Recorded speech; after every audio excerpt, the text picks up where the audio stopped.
하와이에 몰로카이라고 하는 섬이 있습니다. 옛날에는 이곳에 나병 환자들을 위한 수용소가 있었습니다. 그런데 벨기에에 살던 다멘이라고 하는 분이 이곳의 나병 환자들에게 복음을 전하기 위해서 섬으로 들어갔습니다. 그리고는 환자들을 모아놓고 참 자유와 평화에 대해서 설교를 했습니다. 그러자 환자들은 이렇게 얘기를 하는 겁니다. 당신같이 성한 사람이나 멀쩡한 사람이나 자유가 있고 평화가 있는 것이지 온몸이 썩어 들어가는 우리에게 무슨 자유가 있으며 무슨 평화가 있느냐라고 하면서 복음을 받아들이지 않았습니다. 그래서 다미엔이 하나님 앞에 기도합니다. 하나님, 저에게도 나병을 주옵소서. 그래서 저들에게 복음을 전하게 하여 주옵소서. 나병 환자가 되게 해 주시옵소서. 이런 그가 몰로카이 섬에 들어간 지 11년이 지난 1884년 어느 날 목욕물을 준비하다가 뜨거운 물에 발이 되었습니다. 이로 인해서 그 대인 상처에 물집이 생기기 시작을 하는 거예요. 그렇지만 그는 아무것도 느낄 수가 없었습니다. 그의 감각은 점점 죽어갔고 눈썹이 빠지고 관절이 떨어져 나갔습니다. 다미안은 이렇게 나병 환자가 된 모습으로 그들 앞에 외쳤습니다. 주님은 나병에 걸린 여러분을 사랑하십니다. 주님은 나병에 걸린 여러분을 사랑하십니다. 주님은 나병에 걸린 우리를 사랑하십니다. 그러자 수많은 나병 환자들이 그의 설교에 감동을 받고 마음을 열고 복음을 받아들이게 되었습니다. 예수님은 우리를 구원하기 위해서 나병보다 더 비참한 인간의 몸을 입고 이 땅에 오셨습니다. 이번 성탄절에 우리를 섬기시기 위해서 이 땅에 낮아져 오신 그 예수님을 뜨겁게 만나는 은혜가 있기를 바랍니다. 그리고 그 예수님의 섬김을 본받아서 우리 또한 섬기는 사람들이 되기를 바랍니다. 성탄절은 창조주 하나님께서 피조물인 인간의 몸을 입고 이 땅에 낮아져 오신 날입니다. 그러면 예수님은 왜 인간의 몸을 입고 이 땅에 낮아져 오셨을까요? 천사 가브리엘이 요셉의 꿈에 나타나서 이 땅에 오실 예수 그리스도에 대해서 이렇게 소개해 줍니다. 같이 읽습니다. 시작. 이 일을 생각할 때 주의 사자가 현몽하여 이르되 다윗의 자손 요셉아, 내 아내 마리아 데려오기를 무서워하지 말라. 그에게 잉태된 자는 성령으로 된 것이라. 마리아에게 잉태된 자는 성령으로 된 것이다 라고 그렇게 알려줍니다. 그리고 그 이름을 이야기해 주는데 읽습니다. 시작. 아들 낳으리니 이름을 예수라 하라. 이는 그가 자기 백성을 그들의 죄에서 구원할 자이심이라 하니라. 여기서 예수는 여호와는 구원이시다 라고 하는 뜻입니다.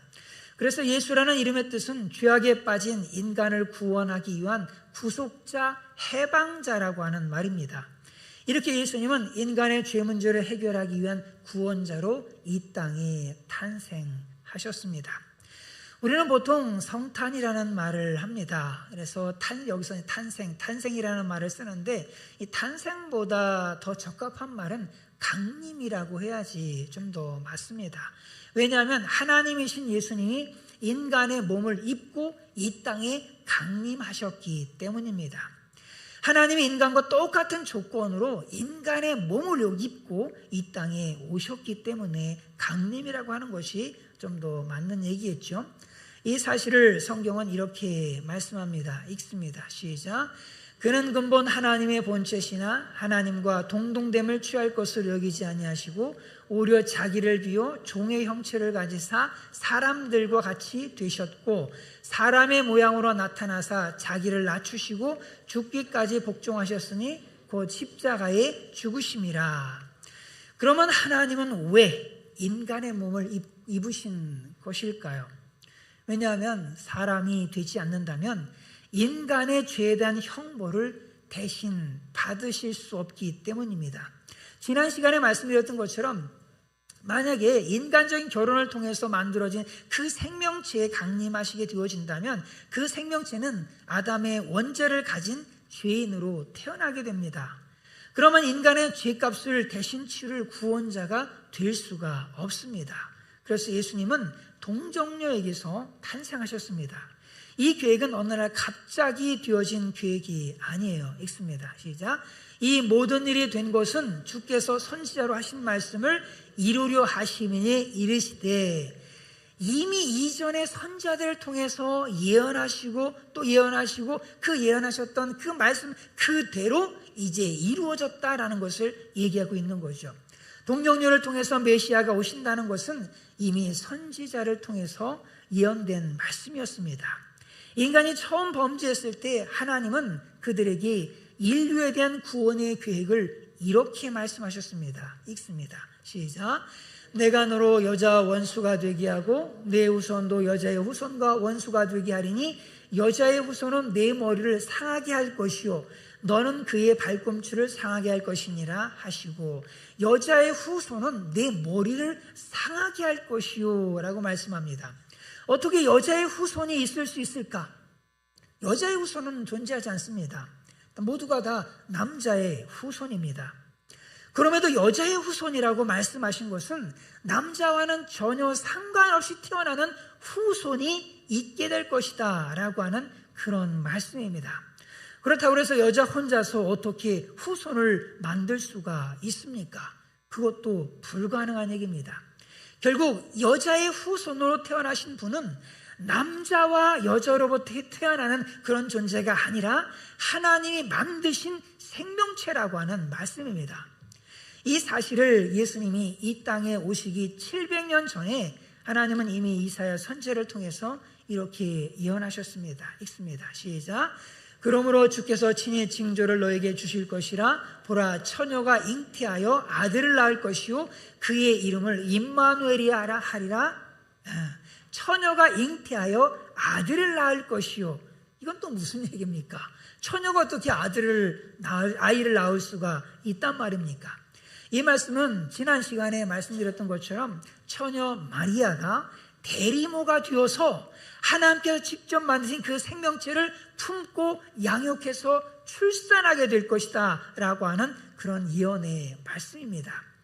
이 예언대로 2000년 전에 하나님의 아들 예수님께서 하나님께서 만드신 그 생명체에 강림하셔서 인간의 몸을 입고 이 땅에 오셨습니다. 그 오신 것도 화려한 로마 수도에 오신 것이 아니라 나사렛의 그 초라한 마을에 탄생하셨어요. 천대받는 시골 처녀의 몸에 태어나신 겁니다.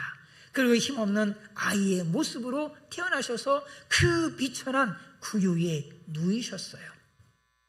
그리고 가난한 자, 병든 자, 죄인들의 친구로 사셨습니다.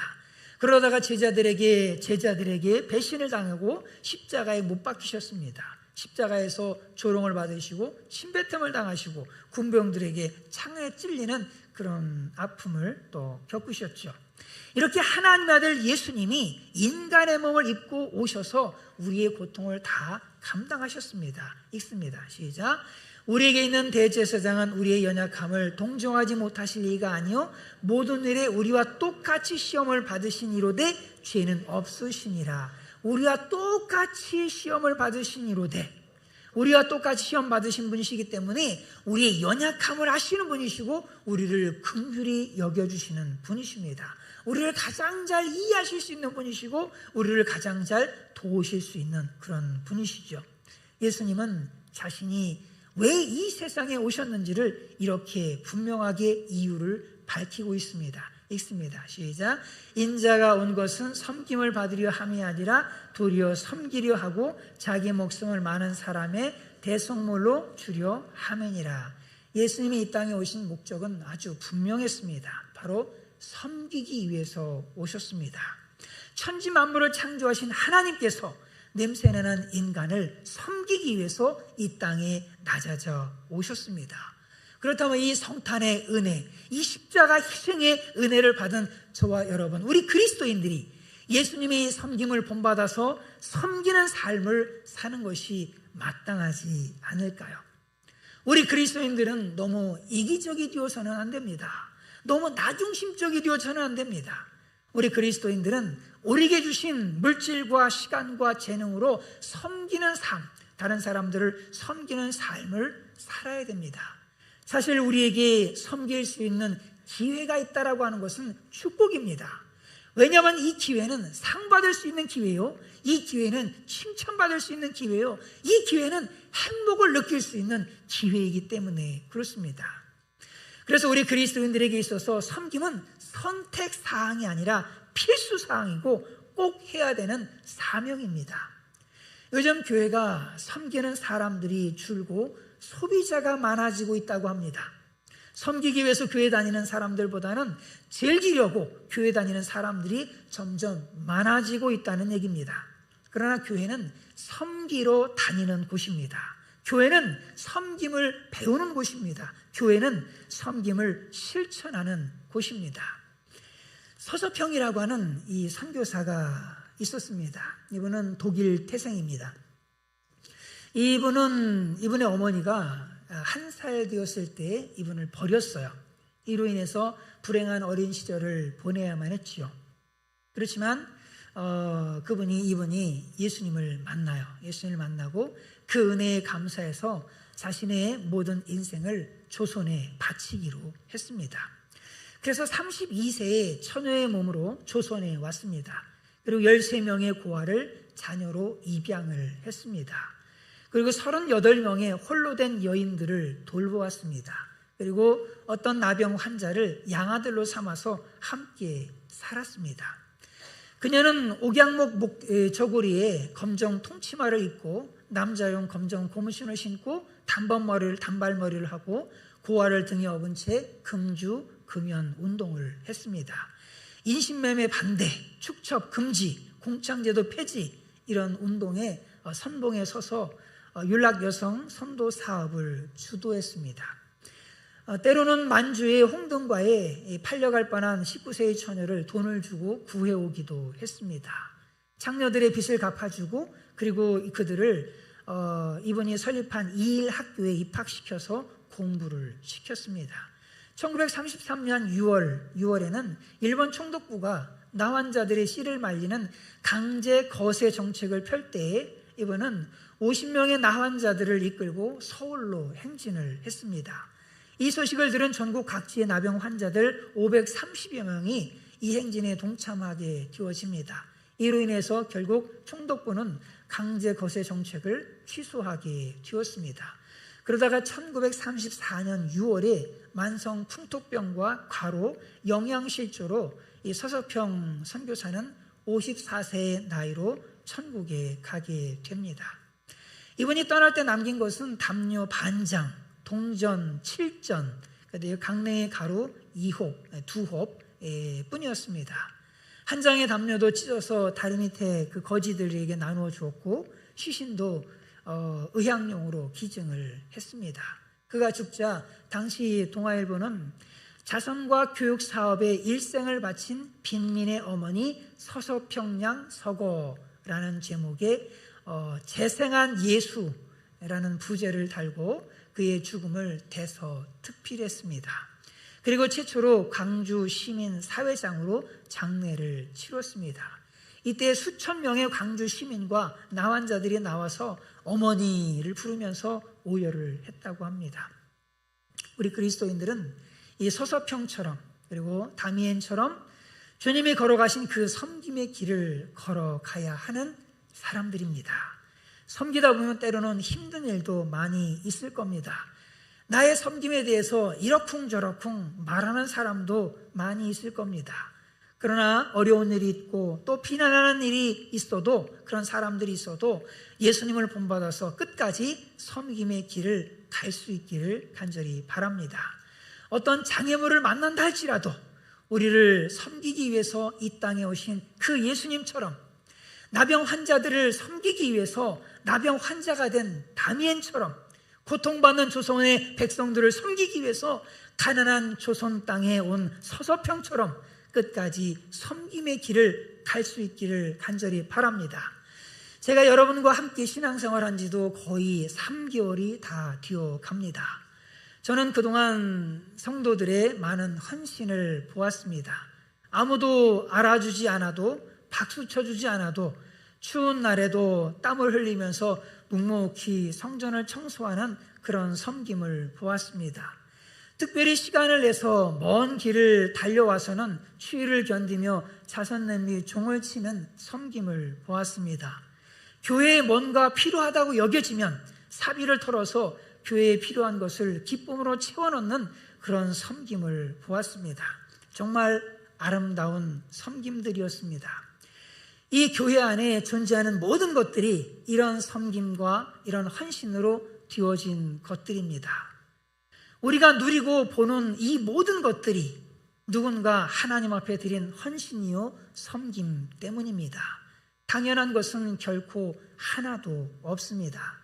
저는 가끔 여러분들에게 예산영문이 무엇이기에, 예산영문이 얼마나 소중한 교회이기에 어떻게 이렇게 자신을 희생해서 섬기는지 참 감격스러울 때가 있습니다. 도대체 여러분들에게 있어서 이 예산영문이 도대체 뭔데 이 예산영문에 여러분들의 물질을 쏟고 삶을 쏟고 시간을 쏟고 열정을 쏟고 그렇게 헌신하고 그렇게 섬기는지 참 정말 감격스러울 때가 있습니다.